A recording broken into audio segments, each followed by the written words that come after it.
he felt that people who could read would read. What are you watching? You're such a nerd. It's a TED Talk. A DJ is talking about the danger of a single story. Oh yeah, I have to watch that for class. I completely agree with what she's saying. Yeah, I'm a little confused on what she's saying. She said the single story creates stereotypes. But the problem with stereotypes is not that they're untrue, it's that they are incomplete. They make one story become the only story, as the DJ says at 1303 to 1316. Yeah, and DJ's a really powerful and optimistic author. She made me think a lot about what she was talking about. Yeah, I completely agree with what she's saying. Although stereotypes may be true in theory, not everyone should be judged for these stereotypes because everyone is more than they seem. It's exactly what she talked about for the last 15 minutes. Do you have anything new to say? As a matter of fact, I do. Power is neither good nor evil, but the user makes it so. The power of an author, the power of a speaker, the power of society itself, they all guide people to have forced mindsets. Do you truly believe your thoughts are your own? The thoughts of society are greatly impacted by the ideas formulated through power that allows for false information to be spread, which creates misguided opinions and actions. Literature is used to influence people. All forms of literature are being written for influential purposes. Newspapers, magazines, billboards are all used for promotion. Through literature, we gain an understanding of the world around us, without having to physically experience it. Wendell Berry explained that we gain knowledge and understanding through literature, and although this is true, the knowledge and understanding is clouded and biased. It only allows for specific sides of the conversation to be said. As explained, such intelligence does not grow by bloating upon informal information and misinformation of the public media. It grows by returning again and again to the landmarks of its cultural birthright, the works that have proved worthy of devoted attention. The only way to have a true understanding of the world is by experiencing it. The media does not allow for a 360 perspective. It only shows the side the people behind the media allow, the people of power. Aditya is a powerful author, born and raised in Nigeria, who studied at Eastern Connecticut State University as well as Yale University. In Aditya's TED Talk, she raises concern about the single story. She also explains about a time where she experiences how the media clouds her mindset.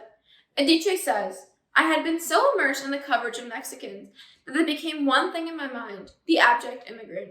It was only until she experiences the world for herself that she realizes the media forces society to believe anything they want because they control the information that is given. She is forced to have a specific image in her mind that creates the prejudice of Mexico and Mexicans she holds. Without the media, the only way she could have formulated her idea is if she experienced it herself. But because of the power the media holds, her thoughts and ideas are formulated for her rather than by her. You may think that what you see on TV is the only way you are wrongly influenced. But how many white lies do your parents tell you that you so blindly believe? Like having the light on the car is illegal? Believe it or not, family members and people you personally trust have just as much power as a news anchor does on TV. It does not take a multi-million-dollar broadcast to influence the minds of society. When a person is important to you, and when you have a personal relationship with someone, the impact of their words are saying becomes stronger. Circling back to DJ's TED Talk, her mother tells her about their houseboy, Fide's living situation, in such a way that forces the DJ to have a specific belief on who Fide's family is. A DJ quotes her mother, Finish your food. Don't you know? People like Fide's family have nothing. Which leads a DJ into admitting she feels pity for Fide's family. A DJ's mother, without a question, is someone of higher power, someone she respects, which means that what she is saying is taken more seriously. A DJ trusts her mother, blindly, more than any random stranger. Although it is proper manner to respect your parents, it is not always a good thing, as it leads to forced stereotypes and mindsets. Later in the TED Talk, Aditya explains that when she visited Fide's village, she sees a basket Fide's brother had created. It is then she realizes that her mindset is wrong, and she is blindly believing her mother. In reality, Fide's family is creative and innovative, and they are extremely capable. Just as your respect for your parents can force you to blindly believe anything they say, love is just as blind. Being in love with someone and having a relationship with them also forces you to take their words closer to heart, which once again can end terribly. This is greatly seen in Hamlet with the manipulation of Ophelia. Hamlet has an unhealthy power over Ophelia. She loves him, but her love is blind. Hamlet manipulates Ophelia into thinking he has gone mad so he can cover his revenge plot. Hamlet says in a conversation with Ophelia, "I am very proud, revengeful, ambitious, with more offenses at my beck than I have thoughts to put them in, imagination to give them shape, or times to act them in." To which Ophelia responds, proving she believes what he said, "Oh, help him, you sweet heavens."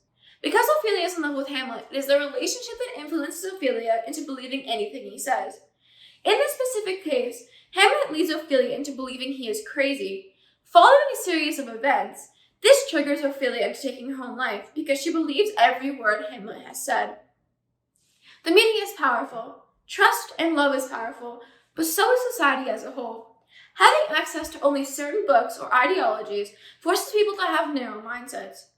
In NTJ's TED Talk, she explains that because of where she used to live, she only had access to specific types of books, which makes her believe in specific ideas of characters in society. She says, "Despite the fact that I live in Nigeria, I'd never been outside Nigeria because all I had were books in which characters were foreign. I've become convinced that books by their very nature have to have foreigners in them." The only environment Adichie knows is her hometown, yet all the books she has read as a child were people from other countries. She was never able to read books she can relate to, which leads her to believe that what she is reading about is normal, that the only people authors can write about are nuclear families with white skin that have snowy days. Adichie's perspective of what normal writing is becomes clouded because of the environment she grew up in, one where no one can write about anything she understood or experienced. The same thing happened in How Black Mothers Say I Love You, and Daphne's perspective on her daughter's sexuality. Throughout the play, Daphne and Claudette are in a fight. It is interpreted that outside of the play, Claudette had told Daphne about the fact that she is gay, and that they had been in a disagreement about it ever since. This is seen during the period of time the play takes place in. Daphne says, responding to Claudette asking her to change her views, "Claudette, I just can't. I can't accept this. I won't. I can't. The Bible clearly states." Throughout the play, it is shown that Daphne is extremely religious because of her childhood teachings. This forces her mindset in her adult life that makes her unaccepting of Claudette's sexuality. Because Daphne, or anyone for that matter, is around specific beliefs, the response to certain information misguides their decisions and is often a direct reflection of one's ideologies. As stated, power is neither good nor evil, but the user makes it so. But does the user really have a choice? In reality, everyone influences everything. It has come to a point where nothing should be taken without analysis. Taking the words of a news anchor, taking the word of a loved one, or living in a restricted society forces ideas into one's head that becomes anything but their own. I didn't need a whole TED Talk about it. But TED Talks make me seem more powerful. Could I finish my work now? Yeah. Fun.